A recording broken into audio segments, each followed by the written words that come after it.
Little prayer. Okay. So I didn't know the audience, and from listening, hearing you, it's a quite diverse audience, and so it's important to give every information that is needed. So I gave the title Enhancing Education Challenges and Opportunities in Brazil, Rio de Janeiro Kids. And just to start, as many of you know, Brazil is living a very complicated and difficult moment right now. A huge political crisis. We don't know who will be the president in 3 months, and we don't know what will happen to the economy.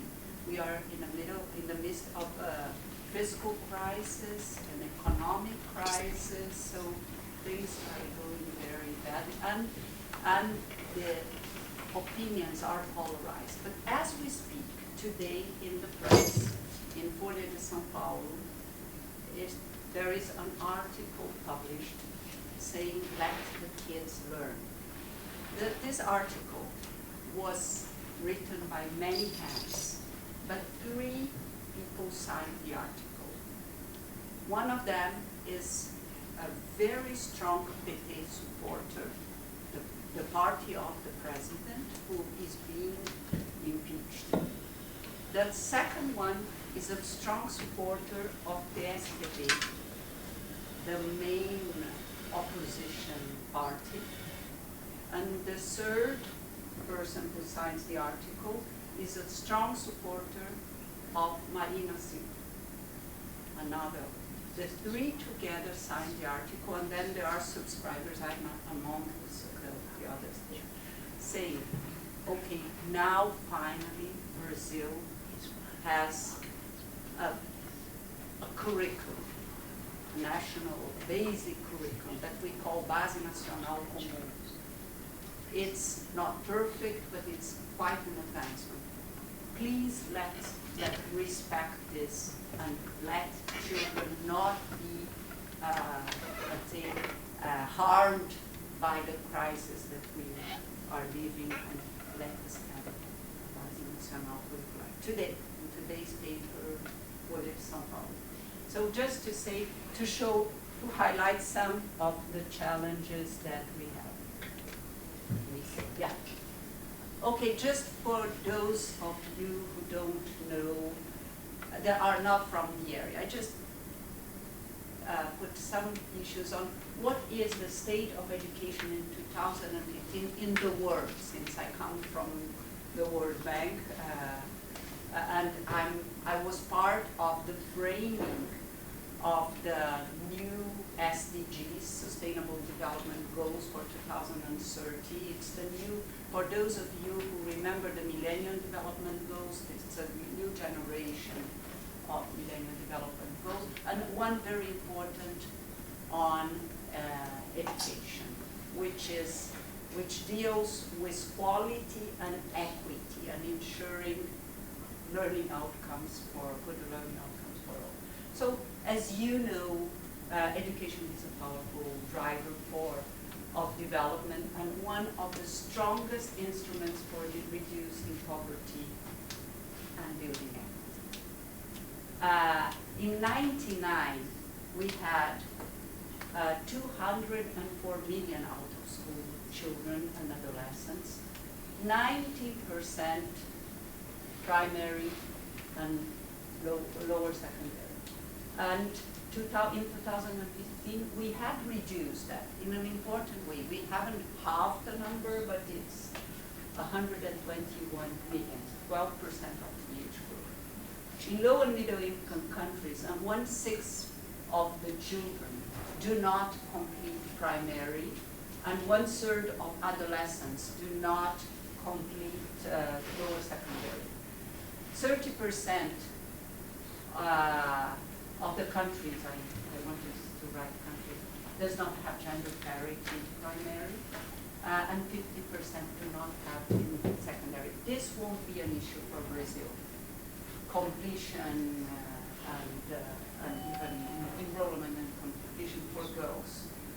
And adult illiteracy in the world has diminished. Just 20 since 2000, and 2/3 of the illiterate people are adults are women. Just to put some context. But one of the biggest challenges, although we have increased the number of kids enrolled in schools and completing school, lower secondary, 250 million children cannot read, write, or do basic maths. Although many of them have been in schools for some years. This is the future of the present crisis, the learning crisis. They are in schools, but they are not learning. So there is something very complicated. And this is representative of Brazil also. So our kids are in schools, but they are not learning as they should. If we look at the PISA data, Brazil ranks 58th among 65 economies in PISA. And when you look at the distribution of the level of proficiency, Brazil also ranks very poorly. And when you look at the data of the 20, or the scores of the 25% richest kids in the sample that took the PISA test, they are 57 compared to their peers ranking, their peers, they rank 57. Which means that the problem is not just the public schools that in Brazil is where the poor study. It's something more structural. Latin America has not performed at superior level in PISA. Argentina, Brazil, Chile, Colombia, Costa Rica, Mexico, Peru, and Uruguay have participated. And amazingly, although Brazil performs so poorly in PISA in the sense of being 58, Argentina is below Brazil in literacy, in reading. The country that we used to say Brazil that has more libraries in Buenos Aires than in the whole of Brazil ranks lower than Brazil in literacy, just one level below. And Peru is one of the worst. Costa Rica, and Colombia is performed poorly than Brazil. But Costa Rica, Mexico, and Uruguay are better than Brazil. Just to advance a little bit, just for you to understand where each country in Latin America stands, Peru is the worst. But what is amazing in Peru is that they decided to continue because many countries, I've been recently to Kazakhstan, so performed much better than Latin America, but they weren't happy. They decided not to participate in the next round. This happened with many countries. They don't perform very well in PISA, so they stop participating. Peru will continue to participate with chances to improve a lot, and Colombia will also participate, although it ranked 62nd. Just to advance. I will skip all this information on Latin America and focus on Brazil too. Okay, so if kids are in schools and they are not learning, what should we do in general and in Brazil? Certainly invest in young children. So James Hackman has been very vocal on the important, with his groundbreaking study on Perry preschools and other long-term, following the same cohort for longitudinal study. This is really important to level the playing field, and policy makers are increasingly paying attention to ECD. I was amazed when I first talked about ECD in the World Bank. I thought I would preach in the desert, and that was not the case. They were very receptive. It was already in the World Bank strategy, and we the World Bank has improved a lot investment in ECD. Although when we talk about early childhood development, for those of you who are not up there, when it comes to investment, real investment, it is mainly to build infrastructure for preschools, not really to invest in all the areas that are important for the development of the child, including parenting classes, brain one, nutrition, brain stimulation. But now things are progressing in the right direction. The World Bank has signed with UNICEF an agreement to make it really happen. Getting girls in secondary school, which is not an issue for Brazil and for most countries in Latin America, but in South America, but it is an issue in Central America, and it is an issue in South Asia. It is a big issue in South Asia. I think in Pakistan recently, it is really, really important. Invest in teachers, listen to them. We technocrats, and I've been a technocrat all my life. I've been a federal civil servant. We frame policy without listening to teachers, and that is where anti-parents, and that's where mistakes happen. I just talked to David and telling a small example on how, in very practical terms, you can, while listening to parents, build an inclusive classroom, including children with disabilities, for example. Listening to the parents of the children with disabilities in an organized and systematic way. Invest in teachers, listen to them, pre-service education, and I'm going to mention this as one of the biggest problems in Brazil. And those of you who were teachers in Brazil know what I will say exactly. We don't prepare in pre-service education for teachers in Brazil for a profession.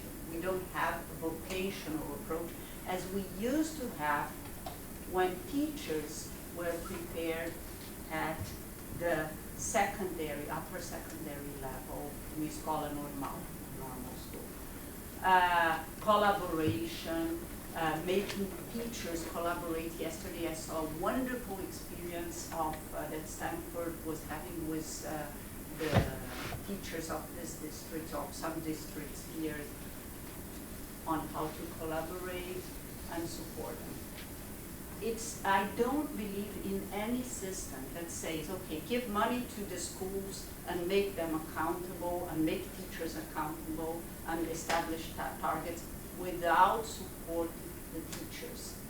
In the developing world, and in Brazil it's true as well, teachers are ill-prepared, and then, without having any contact with practice, they arrive in a classroom and teach the children. Let me make myself clearer. When you go to medical school, okay, they don't teach you history of medicine, sociology of medicine, philosophy of medicine, and then throw you in front of a patient and tell you, heal the patient.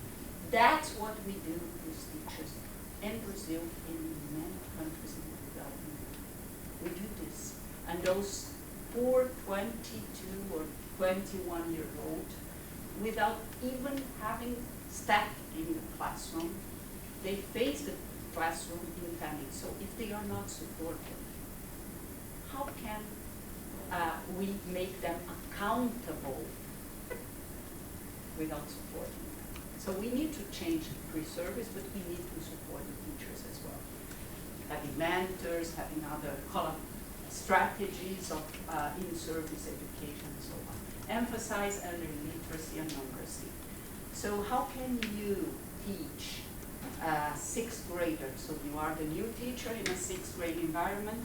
As I saw in Rio, when I arrived in Rio, we had, I don't have the time to explain in what context I arrived, but it was really a challenging context. The principals were telling me that there were lots of illiterate kids in 6th grade. And so I said, well, if you're telling me, I had a meeting with each of the principals. The principals there are elected, which means they are leaders in their schools. So with each principal, they were all telling me, well, in 4th to 6th grade, there are a lot of illiterate kids. The result of a non-well-prepared system of social promotion, or as we call it in Portuguese, progressão continuada. It was not very well prepared. The teachers were not prepared for that. So what happened in the end is that it was true, because we gave a test to the kids from 4th to 6th grade, and we discovered 28,000 illiterate or functionally illiterate kids in 4th to 6th grade. 17,000 of them in 6th grade. So if you don't focus on really ensuring that the kid learns to read and write 1st grade, and then this is supported later, they will arrive at 6th grade without reading and writing, when they have one teacher for each subject area. And who will teach this poor kid to read and write at 6th grade with the teacher of mathematics, another one in Portuguese, another one science, and so on. And personalized learning. This is the future of education.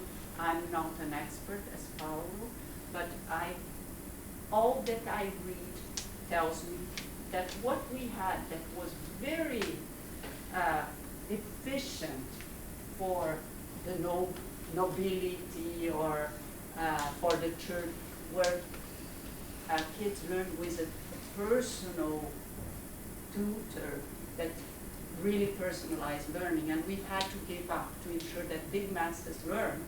With technology, we will be able to do it again. It's not that we are ready for that, but if we know that this is what is going to happen, this does not mean that we won't have teachers in the future. It means just because no technology would teach social and emotional skills. Content and even developing skills it can, but not social and emotional. So teachers will be needed with a new role, from class providers to learning insurers, ensuring that kids learn. I will have the time later to expand on that. Those are define clear curriculum standards, learning expectations, give teachers time in the school to work together, do classroom observations, prepare classes, and correct assignments. All over the world where I go, I see that this does not exist. In Brazil, there is now a law. But the problem with the law is that the law establishes 1/3 of the time to do it, and it doesn't tell that it is in the schools, or the schools don't have a space for that. And in practice, what this means, given the low salaries, is that the teachers go and teach somewhere else during this 1/3, if they get a 1/3. Assess learning is very important. I'm sorry that in the US the problem is overcasting. This is not the reality all over the world. And I'm very saddened to see that quite often a superficial reading of this protests against overcasting in the US gets automatically transferred to other geographies where the problem is exactly the opposite. We don't know if the kids are learning or not. In Brazil, we have Prova Brasil, which is a huge advance. We have a name which is a huge advance from my perspective, especially compared to vestibular or other things that we had before. And but this is important all over the world. And but what we do not do properly in Brazil is provide feedback to students and teachers. We have the Prova Brasil. It takes 1.5 years to be corrected, and then it's too late for the teachers to receive feedback. we need some formative assessment to complement that. Invest in formative assessment, organize remedial education programs. In the school system, in the public school systems, if kids are not learning, or kids are learning at different paces, if the system receives kids that are older, you mentioned Paraná, sometimes there are, in the rural area, kids do not have access to schooling for some time, and then they come back and they are older than their colleagues, their peers. So we have to have strategies to deal with this and build different trajectories to different learning needs and interests. For example, could we accelerate the older kids? I'm not talking about adult education. I'm talking about the 12-year-old who is in first grade. Could we have second chance programs? Talents. Some kids excel in sports. Normally, and I can tell you with certainty, they will be discovered by a club and they will stop studying. Some kids are excellent in arts. Why not have a separate trajectory that would ensure all the skills that the kid needs to be a good citizen and to be employable, but also to deal with the special talents. Okay, let's move to Brazil. Okay, I already mentioned that Brazil ranked 58. I already mentioned that among the 50s, about the richest kids, Brazil was ranked 57, worse than the 25th poorest in the OECD. So how come? Brazil is very, I would say arrogant, but don't take me wrong, when we deal with private schools. So we are very good. And we know, I studied in one of the best, at the time, private schools. And we were very arrogant. We knew everything because our curriculum was encyclopedical. So we learned the exact height of Mount Everest, which was very important in practical life. We knew aposto vocativo, I won't translate this in grammar terms, but we didn't develop skills. And why is it that we are bad in public schools and private schools? Many things are different. The years of schooling of the parents, economic situation, access to culture. What is common among the two systems? And now I'm talking about the best private schools because we're talking about the 25%. The teachers. The only thing that is common is the teachers. They have the same pre-service education. And I will tell you something that will shock some. The best teachers are based on an exam that select the teachers, are the ones that go to the public school system because they will have early retirement, they will have 100% of the salaries if they retire. So how come that this happens is because pre-service education is very bad in Brazil. This, for me, is the best illustration of the problems of pre-service education in Brazil. And if we don't tackle this issue, we will be forever correcting the problem of having a new cohort entering every year in the classrooms, knowing very well the difference between Vygotsky and Piaget, but not knowing how to teach. Was it a mistake to have teachers pre-service in higher education? No, I don't think it was a mistake.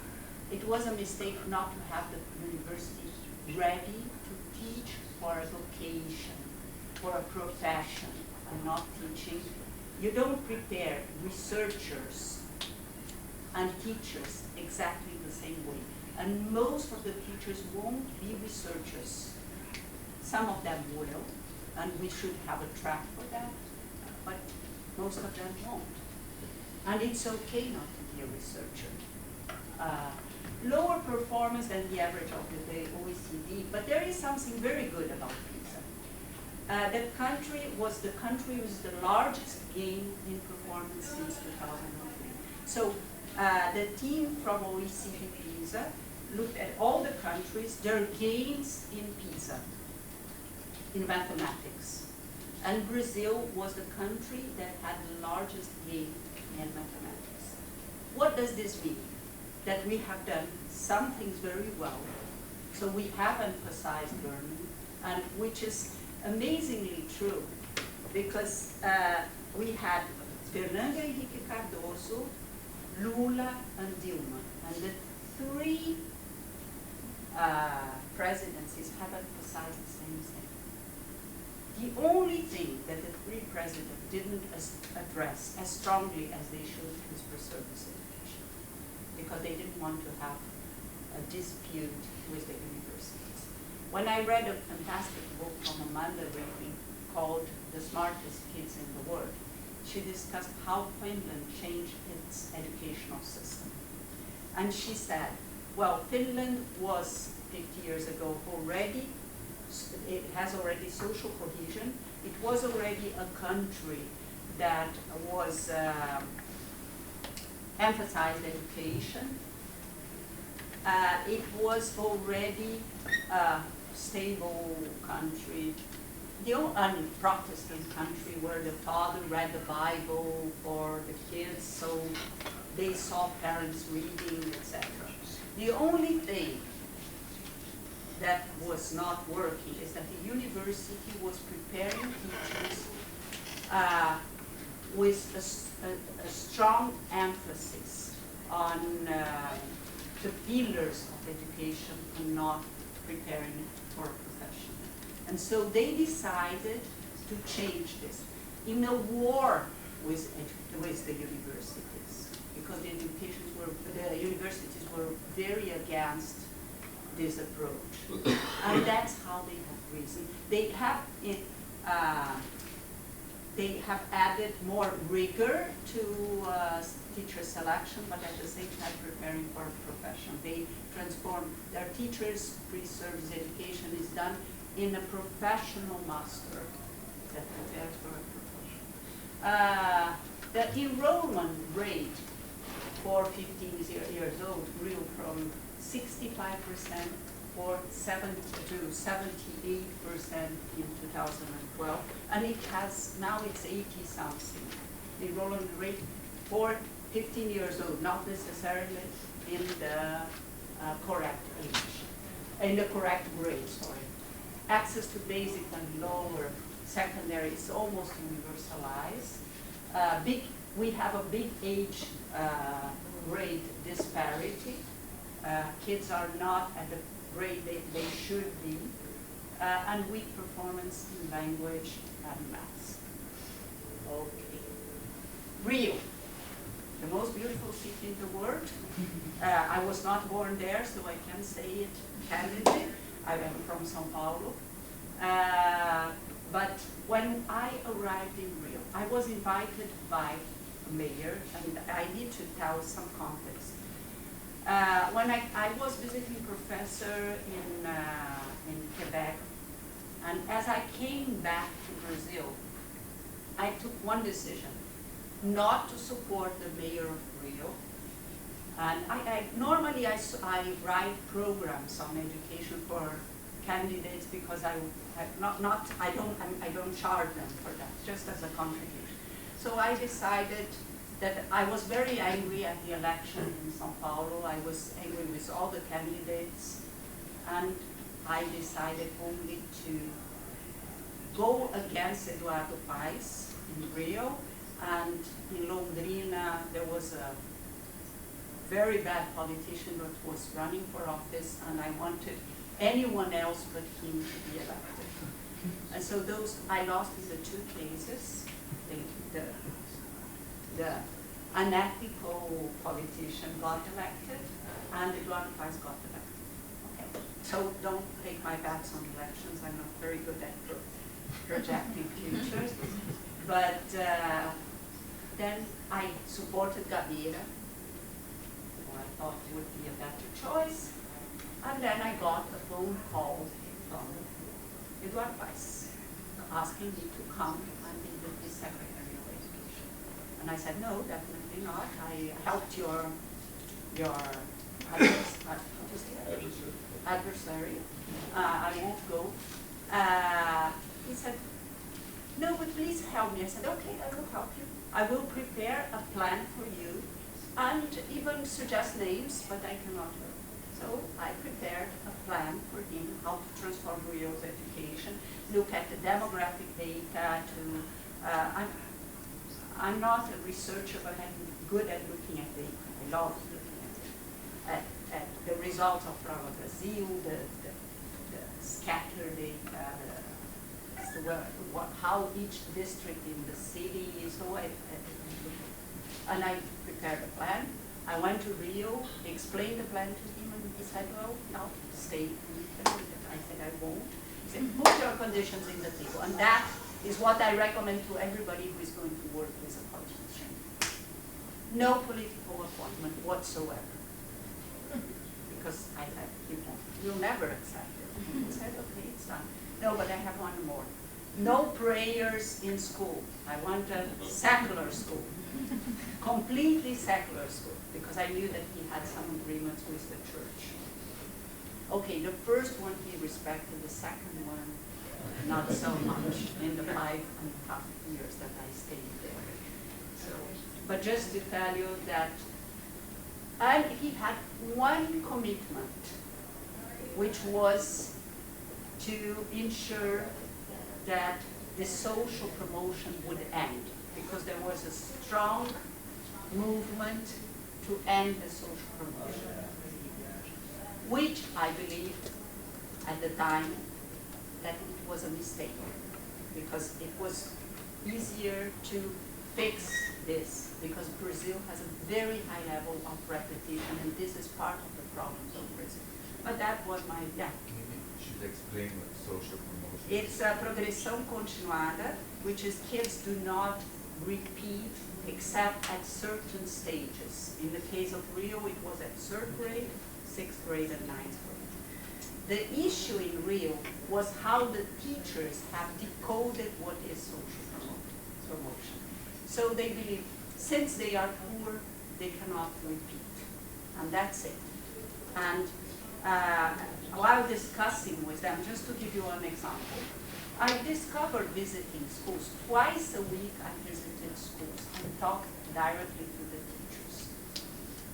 I have an additional tool for talking to teachers. That is what made me a strong, addicted, made me be strongly addicted to Twitter, which is I talk to teachers through Twitter every day. It takes me till now. At the time I was secretary 2 hours a day. Now it takes me 45 minutes a day, and on Twitter discussing with teachers, so that they could approach me. There is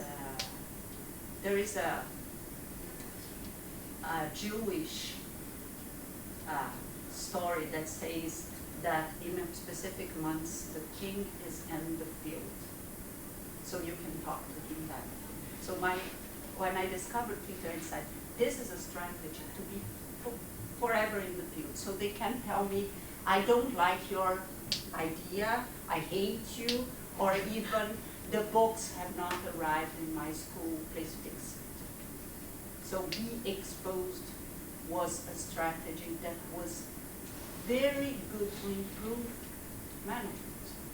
Be constantly exposed, and also to diminish anger, or because they knew, and they could disagree, but they knew that I was being You were in the dialogue. yeah, like dialogue. Okay, so I have 74,000 followers on Twitter. If you decide to follow me, please don't do it if you're not very passionate about education, because I write a lot. Every day I put some materials in English and in Portuguese, mostly in Portuguese, on education, and I discuss with teachers. So when I arrived, 1,063 schools. It was at the time, and it still is the biggest municipal school system in Brazil, and 250 creches. Now it's 1,075 and 344 creches. I think 6 were inaugurated this week, so it must be a little bit more. Students, 700,000 in March 2009. Now it has diminished. It has diminished not because they are leaving the public schools to go to the private school. It's about demography. That the fertility rate in Rio is 1.3. So it means that every year 1,000 less first graders enter in the school system on average. Teachers Union was very radical. I talked to Rebecca about it's PSTU. It's they think that PT is very moderate, and and they are from. They are very moderate. Yeah, and they define themselves as Trotskyists, and yes, yeah. O meu filho. No, whatever. My daughter is as well. Yeah. No, my daughter is. So I had an advantage because my daughter at the time was affiliated to Congress, so I had inside information which helped me. And my teacher preferred me as the union, so she gave me some advice on that. Can you just clarify opposed to the reform? What was the reform you're referring to? With the Sorry. teacher unions? Opposed to the What's reform. the reform? Yes, that's what I'm going to explain. Yeah, since the beginning. I'm going to explain very shortly. And they had a good results in the IDEB, which is the National Education Index, in comparison to Brazil's average. So how come they had 28,000 illiterate kids in 6th grade and they had a good results? It was because the index is a composite index, and it's correct to be like that. It is the scores in the Prova Brasil and the we say in English advancement rate, the rate of kids that, the kids that progress and do not leave schools. To what extent kids continue in the schools and are promoted, the promotion rate to the next level. The reason why this index is composite, if not to have this index as showing results that are artificial. For example, I make the half the class repeat, and so it will show great in the index. But in their case, it was the scores in the Prova Brasil were constantly diminishing, and it was mostly promotion rate that was explaining the index. So, no, I'm going back, yeah, sorry. Yes, the declining performance, 5th grade students with adequate language skills, which was the best one. The best grade was 5th grade, the best score was 5th grade in Portuguese on language skills. Fell from 33% of the kids knowing the content at grade level to 29.07% in 2007, which was the latest Prova Brasil. Social promotion created a paternalistic culture. No tests, and that's what I'm going to explain. As I was visiting the schools, I asked the teacher, the math teacher especially, how are kids going in the tests? I said, which tests? Tests are forbidden, they told me. They were not forbidden. They decoded that since they could not, oh, here there is a glass. Ah, okay. So since they could not be, they could not repeat, most teachers decoded that they could not be promoted. But the second thing, no homework, it was a regulation that the previous secretary has established. No homework. But let me tell our American colleagues that Brazil and Rio had 4 hours of classes, no homework, and it was because they were poor and some of them could not have an adequate place where to do the homework. So excessive homework is a huge mistake, but no homework can also be a mistake. No assignments, and a strong drop in student learning. Teacher shortages. It was perfectly okay for the mayor, and this is something I urge Brazilian friends, if you have access to public issues. Most schools have shortages of teachers. So this is true in Brazil, in Rio, in Sao Paulo, in many places, because it's a way to control expenditure. So the previous mayor has not ensured that there were at least one teacher in each classroom. I'm not talking about 6 to 9th grade where there are many different teachers, but even in primary schools, kids coming back from school, not because the teacher was absent, because they didn't have a 3rd grade teacher, for example. So the principal gave one class, then the coordinator gave another, then they sent the kids home because the principal had a meeting with and something. This was a reality, and I have to admit that that was my eternal fight with the mayor. I had to manage to go away, this, don't tell me that I mentioned, but this is true. That this should be a condition if I were to be admitted as secretary. No teachers shortage. No involvement of parents in kids' education. And the areas controlled by the militias or the drug lords had doubled the average dropout rate, which was at the time 2.8% on average. And in those schools it was 5.2%. So it's and much lower test scores. Huge learning, as expected in those areas. So if I have, no. So I won't conclude, but I will just say what we did. First, when you have a situation like that, you have, I use the term reform just because it's more familiar to Americans, but it's a system-wide transformation.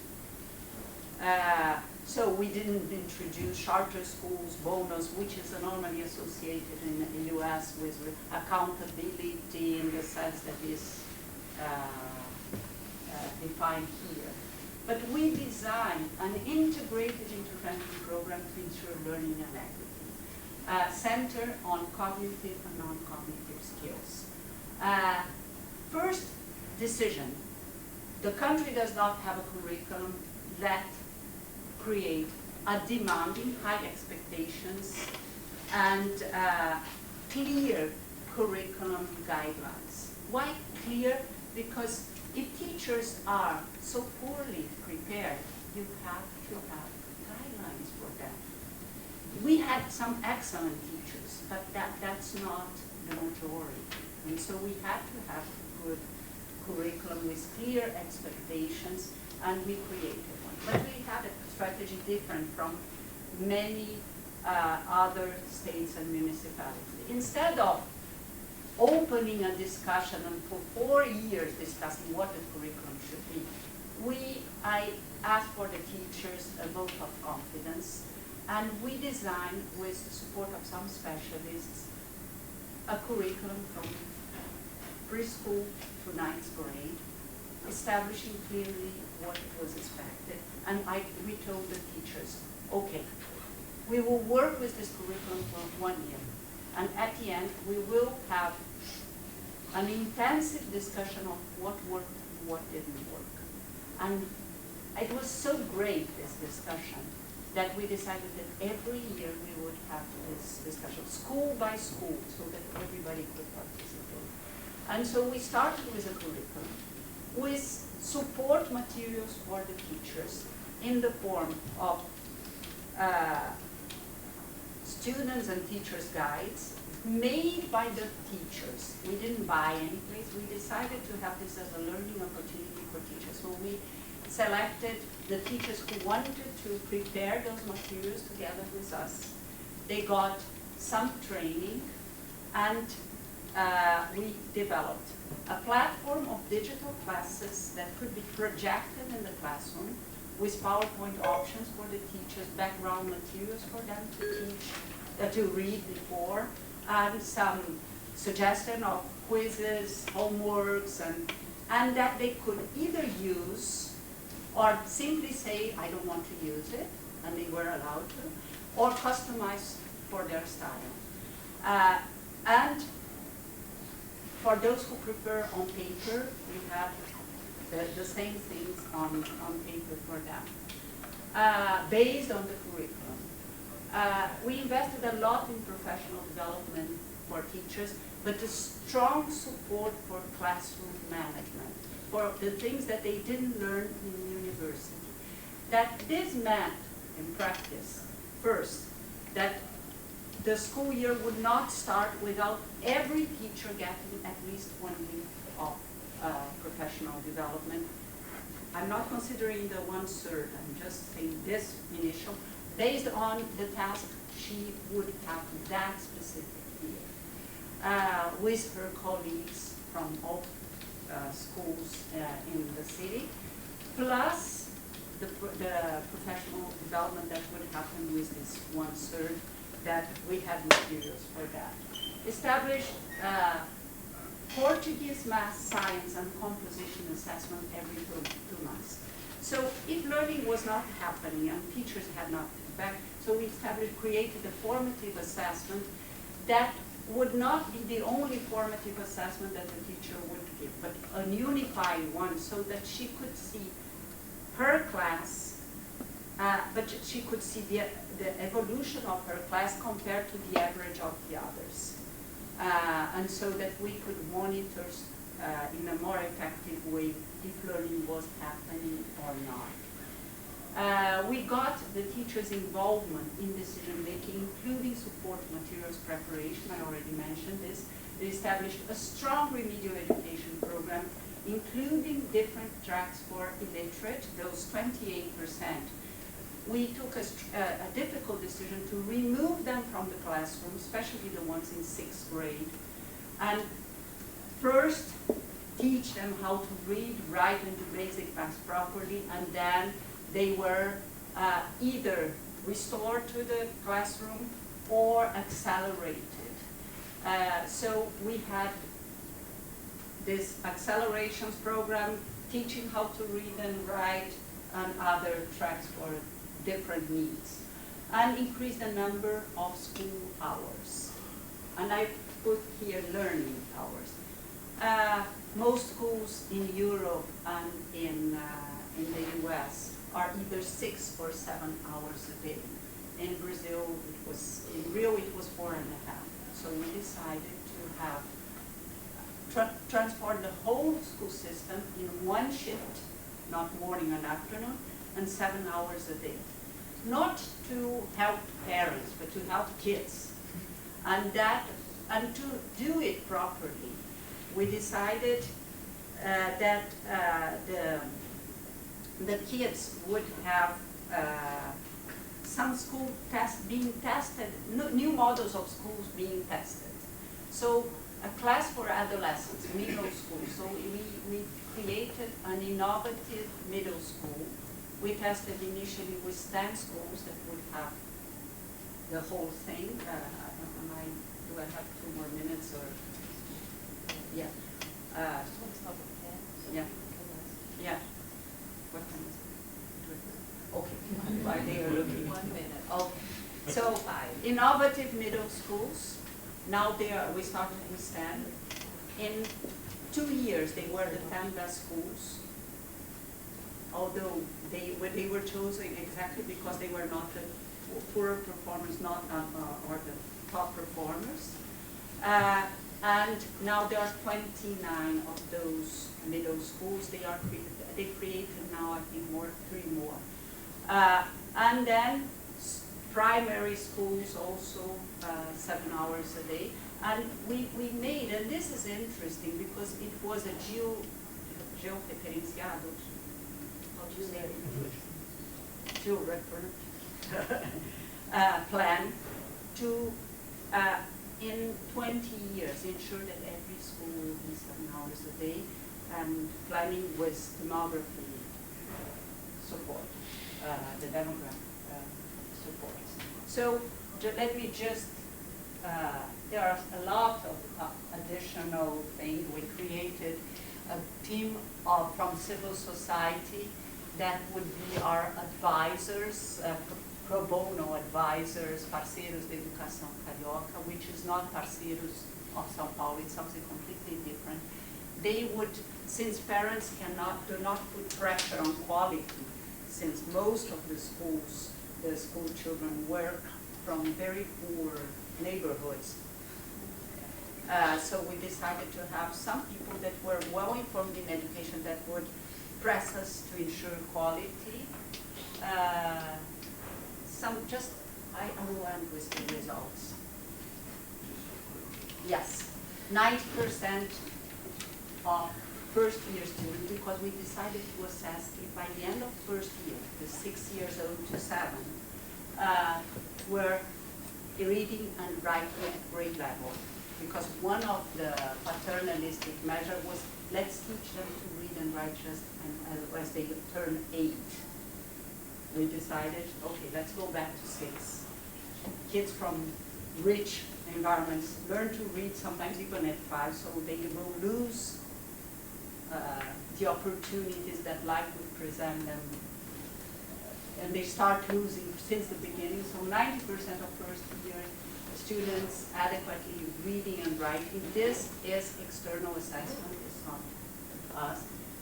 38,000 illiterate students read, this word does not exist in English, alphabetized. From 2009 and 2013, you could ask me why not 28,000 only, if that was the figure I showed you, because the system continued producing illiterate kids, and kids, we have received lots of migrants. 50,000 students with discrepancies, stage grade accelerated. 43% of the schools reach their goals and got rewards or rewarded. Our reward is not teacher by teacher, it's schools. The schools get rewards. And we created a program, this is the last information, called Schools of Tomorrow. Those schools of tomorrow are for the schools in the violent slums. As many of you know, Rio has and still has schools that are in violent slums. So you have to pay more for the teachers who work there. You have to ensure that education can be delivered in some ways, even if on some days that the schools need to be shut. So we had some affirmative action for those schools. In those schools we paid more, in those schools we had more computers. They had training on conflict mediation.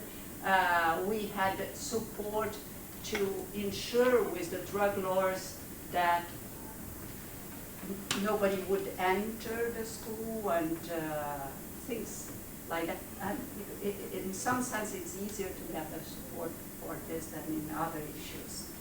And 22% increase in learning outcomes in Prova Brasil and IDEB in 9th grade as an average. And if you consider just the 155 violent schools, it was 33%. So it is we were very happy to see that measurable outcomes happened, learning outcomes, and that it is continuing. I showed Pedro Dantas the results from the last assessment that they had. I was not there anymore. It continues to improve. It's not a paradise. Many problems happen still and exist still, but things are progressive in an important way. So I will leave lots of ideas here, but I'm leaving you with my email and my Twitter if anybody has questions that you don't have the time to. I will leave this one, can How to kid. I? Okay, thank you, Claudia.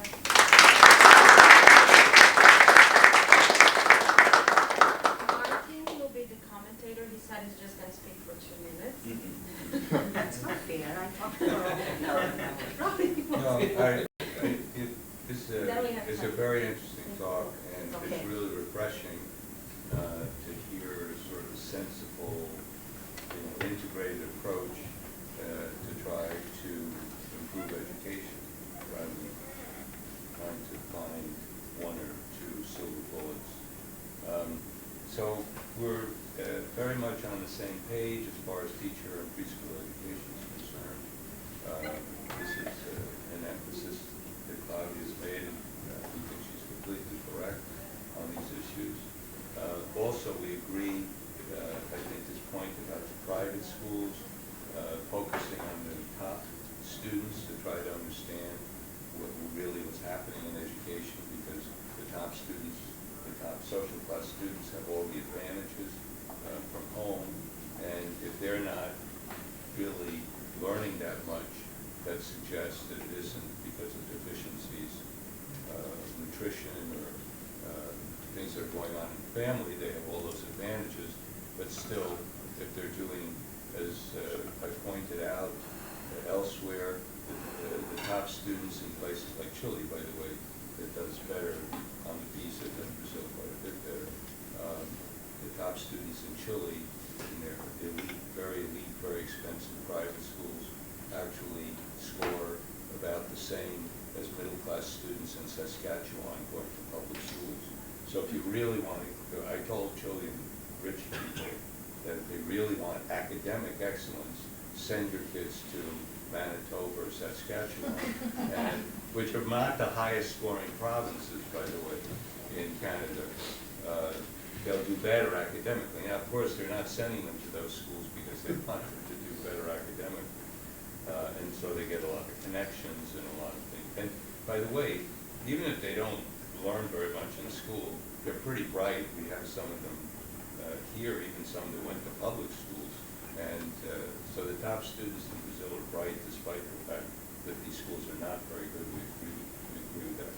I don't think it's, I think they actually get some of the better teachers.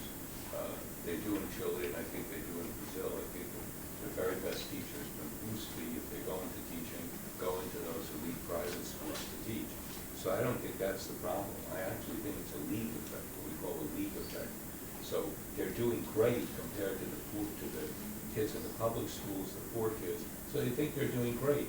They just have never, those teachers, et cetera, just never been in a school, where you really do well. I mean, Paola tells me that her kids are just amazed about what's going on in their middle school and Palo Alto in their primary school compared to their elite private school in Sao Paulo. So it's just that the teachers and the whole system's not exposed. It's like if you never watch soccer on television and you play in a league and you're the top team in the league, you think you're the best, The trouble is, once you go abroad and start to play other teams, you lose by a lot. Anyway, so let me go on quickly. Let's move forward to soccer and other sports. No, but the fact is that people do watch soccer on television. People do play inter-country, etc. So they know what's going on. That doesn't happen in schools. So the other thing I did want to make a small remark. Please don't quote big gains in PISA on mathematics because they're wrong. as Ruben Klein has shown, and we've also shown that we have confirmed that. Most of the gains in PISA in Brazil, because the average grade that the students attend from year to year, also the date of the PISA moved from year to year in Brazil later, so the kids are actually older when they take the PISA. Anyway, all of that tells you that it isn't, the gains within grade are actually much smaller. In fact, only math went up, and it went up a lot less than what the PISA calculated, these people in OECD calculated. Anyway, it's a small thing. I just want to leave you with one point, audience and Claudia. I get very worried when people say that education is going to help solve the equity problem, okay? Because the real problem is that inequity makes it very difficult to have a good education system. That is the problem. It's really the arrows in the other direction. Inequity makes for bad education. Not that education is going to solve the equity problem. There's very little proof that education, either more quantity or more quality, is going to actually improve equity. There's some contribution, but it's really small. I mean, there've been quite good empirical studies done by, one of your fellow Rio people, Ricardo Paes Varos. And if you look at those studies, there's small contribution to education improving equity. It's really other stuff that improved equity. Higher minimum wage, I'm talking about the last 10 years, higher minimum wage, the Bolsa Familia, all those things improved equity. But even within wages, it's really higher minimum wage that made the biggest contribution to greater equity. And, by the way, soybean reduced differences between rural and urban areas. And that's much more important. So really, let's focus on the problem of equity. By the way, the PISA studies have argued this as well. One of the few things that I agree with in the PISA study is that more equitable societies it's much easier for them to solve the poor education problem. One, you get more support for poor kids getting education in more equitable societies because there's smaller differences. There's no escape for the rich. The point is, in inequitable societies, rich just, they solve their own problems and the hell with everybody else. And they do it through various means. So they invest less. Inequitable societies invest less. It's very hard for poor kids to do well in school in an inequitable society because they live in poverty. You don't solve the poverty problem. It's going to be very difficult. I don't know how Claudia this. But you start the other way. We can't even get, in the United States, one of the richest countries in the world, we cannot get our stupid Congress to vote on a bill to give universal preschool down to 4 years old or 3 years old. Universal preschool. Can't get it. And the reason we can't get it is because the rich have their kids in preschool. And they pay for it. And they don't give a damn about the Mexican kids in California having preschool. They just don't. They don't want to pay the taxes to do it. However, in Scandinavia, more equal, or in France, or in Germany, they get preschool. Because everybody's in the same boat. That's what they want. And in addition, one thing you didn't talk about is you lengthen the school day, which may or may not have a high day off, we don't know yet. But you didn't talk about the fact that you've got to do something about the time that the kids aren't in school. And that, I'm not talking about after school so much, I'm talking about during the time off. Because in the United States, many studies have shown that one of the biggest effects, the greater differentiation as kids go through school occurs not in school, but in vacation time. Different set of opportunities available to kids from different income classes. And unless the summertime or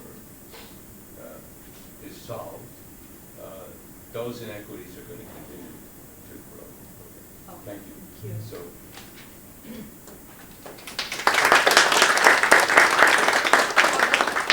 Do you mind, we're supposed to finish at 10:20, now it's 10:15. I know some people have to leave, so can we extend it to 10:30, and if someone has to leave at 10:20, feel free, okay? So do you mind if you have questions first, and then you, Yes. yes, let's ask like 2 or 3 questions, and then we give to her, to Barbara. Rosa, thank you for coming and share with us your experience in Barbara. Rio. And I'm here, I have many questions for you, but I will focus on one thing that made me very curious. You talk about the social promotion as a huge change in the Rio policy with students, that you first were against this policy. And No, I was for the social For- promotion. Okay. And And, then- yeah, against the change, I would say, Yeah, against yeah. the change. And it seems that you agreed during the process. And I'm just curious to know, what did you do in Rio? Because we have an experience in São Paulo. Uh-huh. I work in the São Paulo municipal system as a teacher and then as a professional development in the Secretary of Education. And we have the same change. And what we saw was the first year of the policy, teachers were using the repetition against students. Yeah. And the secretary, the Caligari, or our secretary, he was just crazy. Oh, how we can have this rate of repetition in the first year? Whole cohorts were being repeated. Whole cohorts. I saw this. And how did you manage this? Because we have many studies that show, Marcel Hae, I think is one of the biggest studies in this, that shows that it's not the repetition or not the repetition problem. It's how teacher manage the formative assessment in the classroom. Yes. And how did you manage this to not create a tragedy? Hi, thank you so much for coming. It was a really great talk. I wanted to ask, so you mentioned how you were able to convince Eduardo Paes to change and stop doing political appointments in schools, and I think the new system was elections, right? So I wanted to ask if you could compare elections for principals versus the so-called meritocratic system, and also another question is, what's a good strategy to try to promote this and stop political appointments in other places when it's so hard because politicians have an incentive in favor of it, it's good for them. So what's a good strategy for to try to promote that throughout Brazil? So it's just like a small question about budget. So could you comment on how much more expensive was this whole project? Because it seems really, really, positive for the country, but how would we be able to scale that up to the entire country? If you could comment on that, thank you. Rebecca's going to do the last question. You prefer the second one? Okay, can I answer? I prefer to answer because it's so many. First, on your comments, it's okay to disagree. Perfectly okay. And on what you agreed, yes, we think very much alike. On Ruben Klein, who was one of our parceiros de Educação Carioca, he thinks that some good improvements were made in Brazil. It's just that there are some issues that diminish the impact, but we still, even if we correct, it was the great improver in yeah, maths. I agree. Yeah, but yeah. Not in the Yeah. world. Yeah. On equity, I think that education has good educational policy has an effect on equity. And it's okay to disagree. I think the 2 arrows are possible, but there are lots of researchers that have a different view, and perhaps I'm more to that side. And that is one of the reasons why I'm so passionate about education. And I join your critiques on the US. It's amazing to see that the first economy in the world is 36 in PISA, and at the same time it has states that are so would perform or are perform at such a top level and others that don't. And one part of the explanation is the taxes.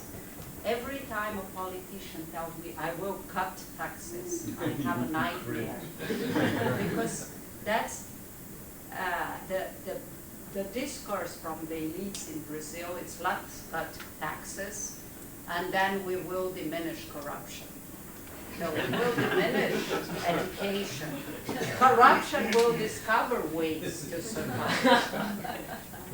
It assumes that only the public sector is corrupt. I've never seen a public sector that's corrupt with a No. it's always comes from the society as a whole. Yeah, yeah. On the summertime in Brazil, vacations is not as huge as in the US, the country that has one of the biggest summertime vacation in the world.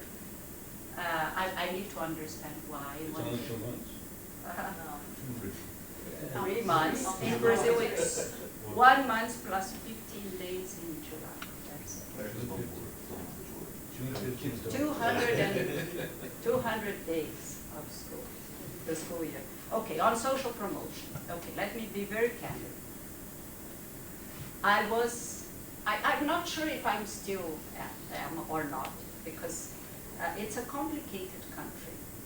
I was a strong supporter of progressão continuada. I think it's a mistake to make a kid a grade. Second, I know that all the unions that were not in São Paulo were against social promotion because many of them believe that this is a power instrument to be able to repeat the kid. In São Paulo, they think so also. That It's the only thing that everybody agreed. Yeah, In the yeah. reform, yeah. Yeah, they are against social promotion. Yeah. Yeah. So what I tried, since the mayor had informed me, okay, I had promised during my campaign that it would end, I said perhaps we have a way to address that. Because if the whole society and the two adversaries in the election were against social promotion, it means that they want to emphasize learning. Why are parents complaining? Not because the kid has will not repeat, but because the kid is not learning. So let's emphasize learning and convince the teacher, instead of making it a law, a regulation, let's use persuasion. What happened with Cesar Calegari also happened to a lesser extent in our system. We created the remedial education system. We supported teachers, and we tried to convince them not to repeat. The union made ourselves made a nightmare about the ways we were so vocal on trying to convince not to repeat a grade. But it was worse. At the end of the 5 years, the repetition rate became very similar to the ones that we had when social promotion was in effect. The political appointments. It was a very important negotiation tools, and he showed that no political appointments happened. And he knew that that was my limit. So it was good that to negotiate. You cannot have a way to avoid it in a country when it's part of the culture. It's like corruption. Make it a law. It's forbidden to have corruption. It's forbidden to have clientelism or patronage. It will happen unless you establish this as a relationship rule, or if you make a stance of it. Yes, on election for principal. This is something that I need to explain more properly. In São Paulo, there is a public selection for principals, a written test. I challenge you to discover an organization that would make a written test to select a leader. It doesn't make any sense. What happened is that most of the principals are not, they don't feel as leaders. They are not leaders. It's not the best way to select. If you leave it open and so meritocratic, it's captured by the clientelistic system. This is our reality. This is part of the political economy. Okay. So when I arrived in Rio, it was already elections. And I was so thankful that it was elections.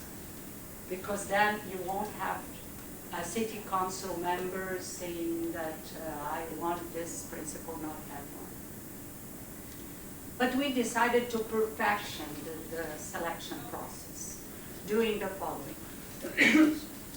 They had to first, the candidates should take a course on school management to be a candidate and be approved in an exam about management, and then go to a kind of a search committee with teachers from another region in town that would discuss what is the candidate's strategy to improve learning in that specific school and to manage the school, so as to avoid corporativistic deals.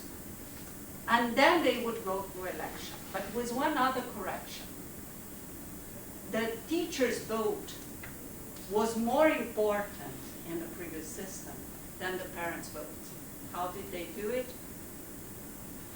One part of the vote was teachers, another part of the votes was parents, and a third component was children from 6 years old on. So it's 1/3, 1/3, 1/3. We decided to change the system. First, children vote only in middle school, not in primary school. Second, parents, had one vote. Each person has one vote. So the teacher's vote became a little bit less defining than it was before, and that changed the way. And then the elections happened. Some directors that went through the process said, "How come parents that are illiterate are voting?" And then on Twitter I answered, "They vote for president of your country, of our country, so they can choose." So that made, in a sense, the schools more open to families, which is also very important. It doesn't diminish the importance of the teachers, but on the budget, was it very expensive? No, because we were, the mayor was looking at the budget all the time. We spend more money because we build more creches. We build a lot of creches to ensure access to preschool and we had a target. Brazil has a law that now preschool is mandatory. It's universal and it's mandatory. So we had to reach that target, and we had to ensure the 1/3 of the time for planning. Is it easy to achieve? We haven't achieved till now. It's not 1/3, it's almost 1/3 of the time for planning and other activities. That was expensive. But it's feasible. Lengthening the school days is possible. Oh, but that's why it's progressive. It's in a sense that progressive, no, it's progress. It's not Done at once. done at once. It's gonna be done. Yeah, it But is it's still planned. expensive, no matter It how is. we. It is, but the deal is, and that's what your comment, what do we do with the additional time first in school, is to ensure a proper curriculum for 7 hours. It's not enough to say, okay, let's have 2 more classes of math and 3 more classes of, a child will be bored to death. It doesn't change the way they are taught. So we piloted some schools with a different approach before turning every school to 7 hours a day. And the latest results show that, for example, we tested another hypothesis, having 6th grade in elementary school with a general distinction, because they are only 11 and 2, and that is the grade all over in Brazil where kids perform the worst. So we decided to have 6th grade, also progressively, step by step. Now it's 450 classrooms that are with primary teacher in 6th grade. And when you look at the latest assessment, in 6th grade, in schools that are 7 hours a day, the results are not higher than the results of just taking the 6th grade and having it in the primary schools with the same hours of teaching. But you know, I want other people to ask questions, but I'll make one comment on these games. At the same time that all this was going on, Rio was one of the first places, I don't know if in the municipality, but certainly the state, I believe the municipality. The state is different, yeah. No, but I think the municipality also happened. Lemann, correctly. Lemann, wasn't Rio one of the first places to install was the first, yeah. extra year in Yes. school? Yes. In 2003, 2004. Yeah. So your 9th grade figures by 2011 Uh-huh. are already, I would say, all of that is the extra year. Could be the extra year, I don't know. It could be the extra year. None of this other stuff, just the extra year. Could be. I don't believe, Well, I'm going to tell you why. I'm not saying it is, but we will Yeah. soon tell you whether it is. No, I will tell you why. Because there was no program for the preschool. I visited schools all over. And I visited preschools, and it was a disaster. Most of the schools, it was in the beginning. You believe in evidence, right? Yeah, I So do. let's wait until we figure it Yeah. out. We'll Yeah, tell you. then we'll bring Claudia here back, so. Yeah, What? we'll send you the results. When you Okay. have the. I think it's systemic. Probably it has an influence. Is it the only influence? Rebecca, you have a question? I think we're out of time. Yeah, and We'll have she to will end. stay here till 11. No, I won't No, No, no, it's no. 10 to 11. If you put 10 to 11, I have a plane to catch. Thanks again, Thank you. Claudia.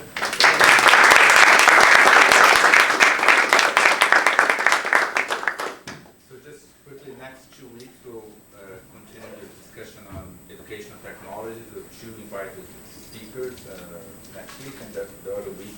And we'll send the announcement to you today or tomorrow. See you Yeah. next Tuesday. Yeah, we have coffee and some pastries for people. Rebecca and Bob, you can ask a question.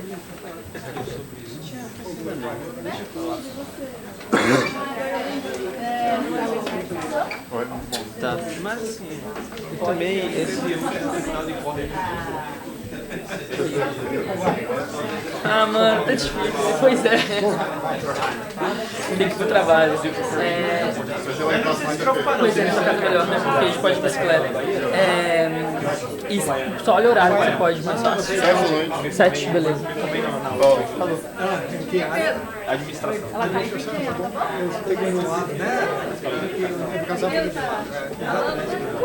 Você mora em Salvador? Eu estou fazendo um curso aqui, morava em Salvador até 2 anos atrás. Em algum momento eu pretendo voltar. Vocês estão fazendo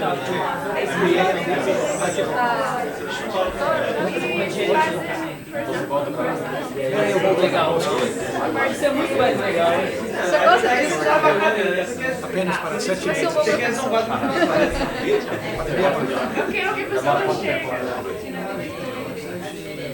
77. 39 years. Legal. Já dá para. Já sou pai, não. É baiano. Com certeza. Bom saber que tem gente boa falando. Tudo bom? Prazer também. Qual é o seu nome? Saiu do edital. Prazer grande. Móvel. Móvel baiano. Muito bom. Publicada a inscrição ontem. até é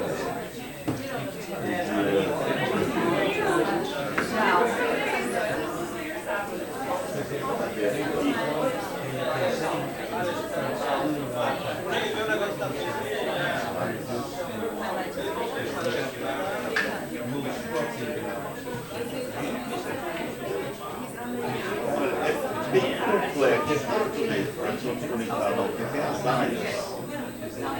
Muito legal. As áreas de cada um que a pessoa pode ter para se candidatar. Eu vou mandar o link.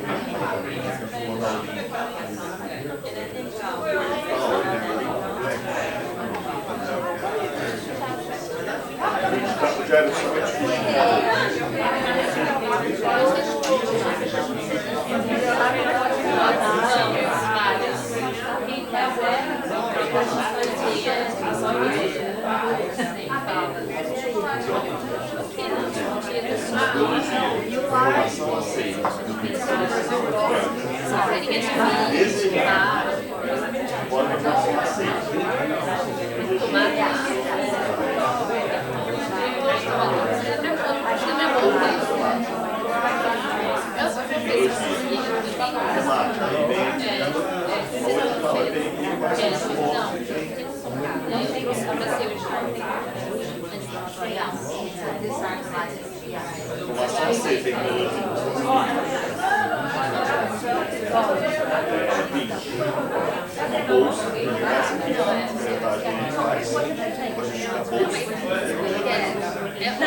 Só que o macaquinho teve que chegar o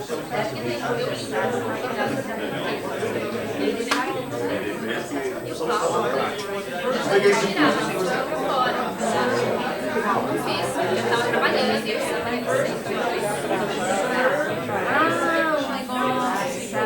você me acredita, sou uma pessoa interessada nisso.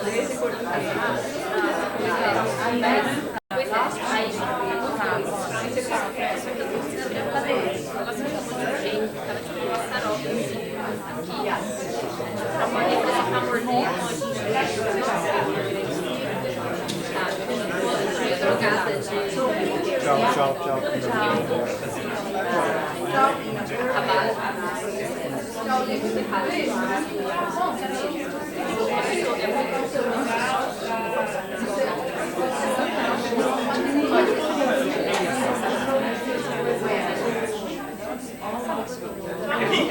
Olá. Não, mas você falando. Você quer comprar aqui?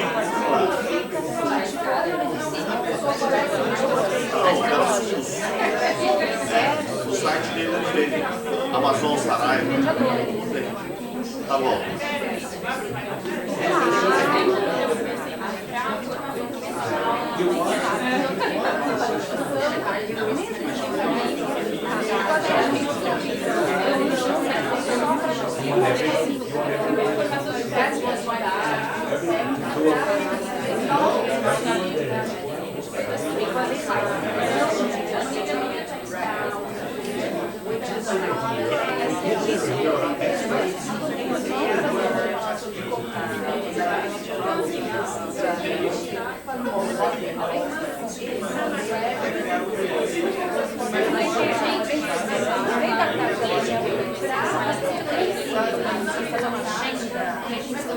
Então, você disse uma.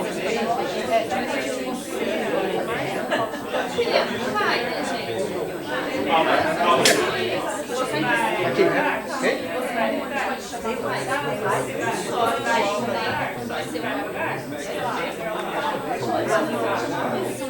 O mínimo, né? Porque eu fico preocupado.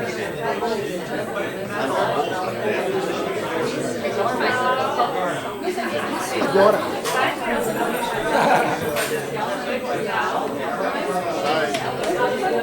Muito bom, galera.